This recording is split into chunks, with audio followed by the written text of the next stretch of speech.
तो आज जो बेसिकली हमारा टॉपिक है how to convert decimal into fraction.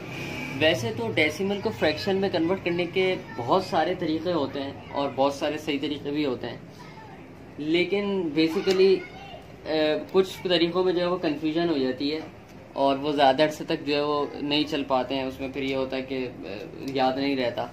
तो असल में जो बेसिक तरीका है उसका करने का वो ये है कि मिसाल के तौर पर अगर हम डेसिमल में कोई नंबर लें जैसे 0.4।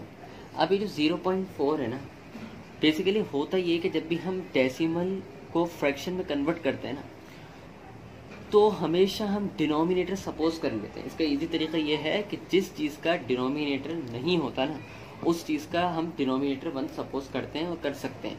जैसे 0.4 है तो अब इसके नीचे कुछ भी नहीं है, तो उसका मतलब इसका डिनोमिनेटर जो है वो बेसिकली क्या होगा, 1 होगा। इसकी मैं आगे जाके इसकी डेफिनेशन भी लिखवाऊंगा इससे मुताल्लिक कि ये क्या रूल है मैथ का। तो बेसिकली अब इसमें हमें करना क्या है, अभी जो है वो जैसे 0.4 है। अब 0.4 को देखें, जब भी हम किसी चीज़ को हम 10 से मल्टीप्लाई करते हैं ना, ये बात याद रखें, तो पॉइंट जो है वो फॉरवर्ड मूव होता है, और जब भी किसी चीज़ को हम 10 से डिवाइड करते हैं तो पॉइंट जो है वो बैकवर्ड मूव होता है। अभी फिलहाल इतना समझे, बाद में जो है वो इस टॉपिक पर ही हम पढ़ेंगे। 0.4 को मैं चाह रहा हूँ कि मैं 4 बना लूँ, तो पॉइंट किधर है, इधर है। तो मैंने बताया कि जब भी हम किसी चीज़ को 10 से मल्टीप्लाई करते हैं तो पॉइंट जो है फॉरवर्ड मूव जाता है। तो उसका मतलब अगर मैं इसको 10 से मल्टीप्लाई करूँगा तो पॉइंट यहाँ पर आ जाएगा और ये 4 बन जाएगा। 4.0 का मतलब 4 ही होता है ना, तो हम इसको जब मल्टीप्लाई करेंगे 10 से तो ये क्या हो जाएगा, ये 4 बन जाएगा। लेकिन मैंने जब यहाँ पर आपको बताया कि जिसका कोई डिनोमिनेटर नहीं होता, तो जब हम कन्वर्ट करते हैं डेसिमल को फ्रैक्शन में, तो हमने इसका डिनोमिनेटर 1 सपोज किया। तो जिस तरीके से इजिकल्स टू के राइट हैंड साइड पे जो काम हम करते हैं वही काम हमें लेफ्ट हैंड साइड पे भी करना होता है। इसी तरीके से अगर न्यूमरेटर में हम कोई गड़बड़ करते हैं, कुछ छेड़छाड़ करते हैं, कुछ जो है वो वर्किंग करते हैं, तो वही वर्किंग हमें डिनोमिनेटर में भी करना होता है। वो मैथ्स का रूल है, वो रूल अभी मैं लिखवाऊंगा। तो बहरहाल आप ये देखें कि हमने न्यूमरेटर को 10 से मल्टीप्लाई किया, पॉइंट आगे आ गया और ये 4 हो गया। तो अब बिल्कुल इसी तरीके से डिनोमिनेटर को भी 10 से मल्टीप्लाई करना पड़ेगा। डिनोमिनेटर को भी 10 से मल्टीप्लाई करना पड़ेगा, तो 10 वन जा 10, तो ये हो जाएगा बेसिकली 4/10। जब ये 4/10 हो जाएगा तो अब हम इसको कट कर सकते हैं। 2 5 जा 10, 2 2 जा 4, तो ये आंसर आया इसका 2/5 सिंप्लीफाइड फॉर्म में। तो बेसिकली ये क्या रूल था, मैं बताना चाह रहा हूँ कि बेसिकली ये मैथ्स का रूल है, वो ये है। तो बेसिकली ये जो है वो मैथ्स का रूल है कि एज पर mathematical rule whatever we introduce in the numerator we will have to do the same thing for denominator to affect the effect of introduction.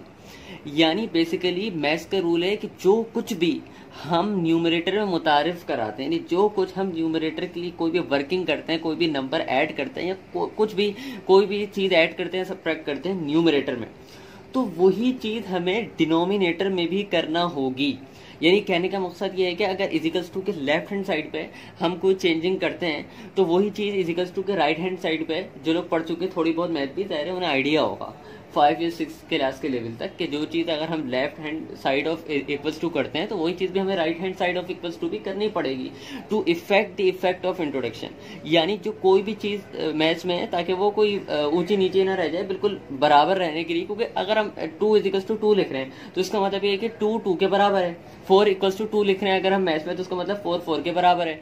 अगर हम उसी राइट हैंड साइड पे भी कुछ चेंजिंग करते हैं तो वही सेम चेंजिंग हमें लेफ्ट हैंड साइड पे भी इक्वल्स टू के करनी पड़ेगी। बिल्कुल इसी तरीके से यही रूल है कि जो चीज़ हम न्यूमरेटर में करेंगे, जो भी चेंजिंग हम न्यूमरेटर में करेंगे, वही चीज़ हमें डिनोमिनेटर में करना होगा। तो उसके अकॉर्डिंग जब हमने 0.4 को 10 से मल्टीप्लाई किया और इसका पॉइंट आगे आया और ये 4 बन गया, तो बिल्कुल इसी तरीके से हमने सपोज यही किया है कि डिनोमिनेटर में जब कुछ नहीं होता तो 1 होता है, तो उसी 1 को भी हमें 10 से मल्टीप्लाई करना पड़ेगा। क्यों? To affect the effect of introduction. तो बेसिकली ये सारी जो है वो चीज़ है। तो अब इसकी नेक्स्ट एग्जाम्पल लेते हैं हम। इसकी नेक्स्ट एग्जाम्पल लेट से हम लेते हैं 0.25। इसकी लेते हैं 0.25 को अब किस तरीके से हम पॉइंट आगे करें। जब भी हम किसी चीज़ का एक पॉइंट फॉरवर्ड मूव करवाना चाह रहे होते हैं तो हम 10 से मल्टीप्लाई करते हैं, और जब भी हम एक पॉइंट को 2 डेसिमल प्लेसेस फॉरवर्ड कराना चाह रहे होते हैं तो हम 100 से मल्टीप्लाई करते हैं। यानी मिसाल देखें, पॉइंट के जैसे ये पॉइंट है और ये लिखा हुआ है 0.225। अब पॉइंट के बाद ये जो सारे नंबर आते हैं ना, इन्हें कहते हैं डेसिमल प्लेस। ये फर्स्ट डेसिमल प्लेस है, ये सेकंड डेसिमल प्लेस है, ये थर्ड डेसिमल प्लेस है। तो अगर फर्स्ट डेसिमल प्लेस से हम पॉइंट को मूव कराएंगे और पॉइंट को यहाँ पर ले आएंगे और ये 2.0 बन जाएगा, इन शॉर्ट हम 2 इसे कहते हैं, 2 बन जाएगा। तो उसका मतलब ये होगा कि हमने पॉइंट को फर्स्ट डेसिमल तक मूव कराया है। इसके बाद कराएंगे तो उसका मतलब होगा सेकंड डेसिमल मूव कराया है, सेकंड डेसिमल प्लेस तक हमने मूव कराया है, इसको बोलेंगे थर्ड डेसिमल प्लेस तक मूव कराया है। तो बेसिकली यहाँ पर हमने क्या किया, पॉइंट को हमने first decimal place forward move कराया, तो हमने 10 से मल्टीप्लाई किया। जब भी पॉइंट को फर्स्ट डेसिमल प्लेस मूव कराना होगा फॉरवर्ड, तो मल्टीप्लाई बाय 10 करेंगे। इसी तरीके से जब 2 डेसिमल प्लेसेस पॉइंट को फॉरवर्ड मूव कराना होगा तो हम मल्टीप्लाई किससे करेंगे, 100 से करेंगे। और अगर 2 पॉइंट पीछे ले जाना होगा तो हम किससे करेंगे, डिवाइड करेंगे 100 से। अभी फिलहाल ये समझें कि 0.25 को अभी हमें 25 बनाना है ना, तो हमने इसको मल्टीप्लाई जब 100 से किया तो बेसिकली क्या बन गया, इधर आके ये बन गया 25। लेकिन ये 25 तो बन गया, लेकिन देखिए यहाँ पर कुछ नहीं है, तो यहाँ पर क्या है, 1 है। तो इस 1 को भी फिर हमें 100 से मल्टीप्लाई कराना पड़ेगा और ये हो जाएगा 100।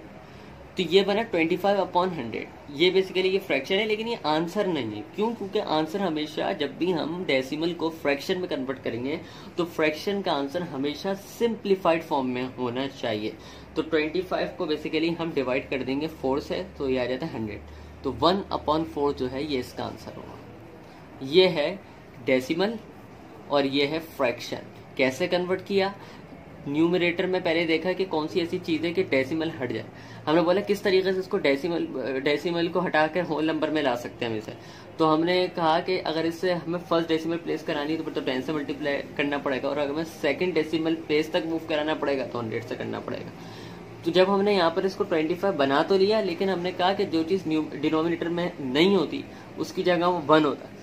तो 1 को फिर हमने जिस चीज से न्यूमरेटर को हमने मल्टीप्लाई किया उसी चीज को सेम हमने डिनोमिनेटर के साथ भी किया। एज पर mathematical rule whatever we introduce in the numerator, जैसे न्यूमरेटर में हमने 100 से मल्टीप्लाई किया, ये इंट्रोड्यूस कराया, we will have to do the same thing for denominator. यही चीज हमें डिनोमिनेटर की भी करनी होगी, इसलिए हमने 1 को भी 100 से मल्टीप्लाई किया। और सिंप्लीफाइड फॉर्म में जो आंसर आया 1/4, ये इसका हमारा फाइनल आंसर हुआ। इसी तरीके से हम इसकी दूसरी एग्जाम्पल भी ले लेते हैं।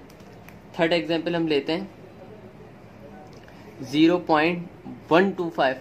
अब इसमें क्या है, इसमें थर्ड डेसिमल प्लेस आ गई।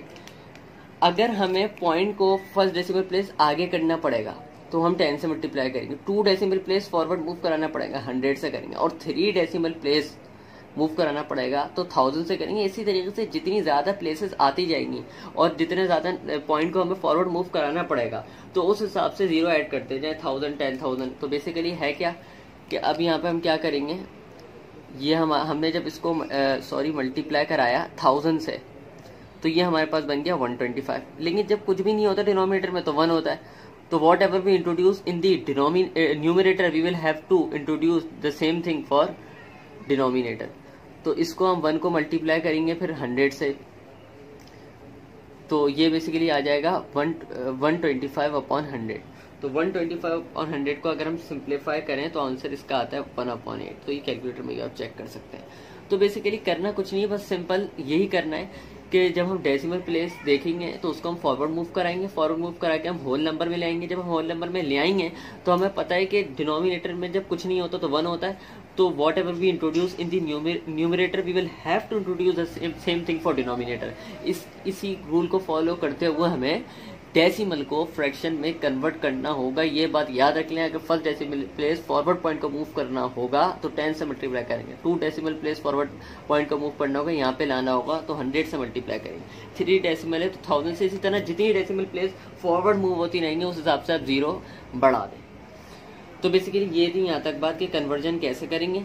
हमने बस सिंपल यही किया है कि जो चीज़ हमने न्यूमरेटर के साथ की वही चीज़ हमने डिनोमिनेटर के साथ भी की, और सिंप्लीफाइड फॉर्म में, इस फॉर्म में, सिंप्लीफाइड फॉर्म में, ऐसी फॉर्म में कि जिसके बाद मजीद डिवाइड ना हो, मजीद जो है वो नंबर कट ना सके, वहाँ तक जो है फाइनल आंसर हमें देना है। ये है हमारा conversion decimal into fraction. Again मैं समझा रहा हूँ कि हमने 0.4 को पहले मल्टीप्लाई किया 10 से तो ये 4 बन गया। So whatever we introduce in the numerator we will have to introduce the same thing for denominator. तो डिनोमिनेटर को भी जब हमने न्यूमरेटर को 10 से मल्टीप्लाई किया डिनोमिनेटर को भी हमें 10 से मल्टीप्लाई करना पड़ेगा। इस तरीके से हमारा आंसर 2.5 बन गया। इसी तरीके से हमने 0.25 को भी किया, इसीलिए 0.125 को भी दिया। ये बेसिक तरीका होता है। वरना तो एक और तरीका भी होता है, वो भी बेसिकली सेम होता तो यही है, वो उसमें बस ये बताया जाता है कि जैसे अगर ये 0.25 है तो इसको इसका 0.2 आगे करें, नीचे 100 लगा लें, वो भी एक सेम यही बात हो रही होती है बस। लेकिन अगर इस लॉ को फॉलो करते हुए समझ जाएं तो वो ज़्यादा सही है। तो बेसिकली यहीं तक था अभी।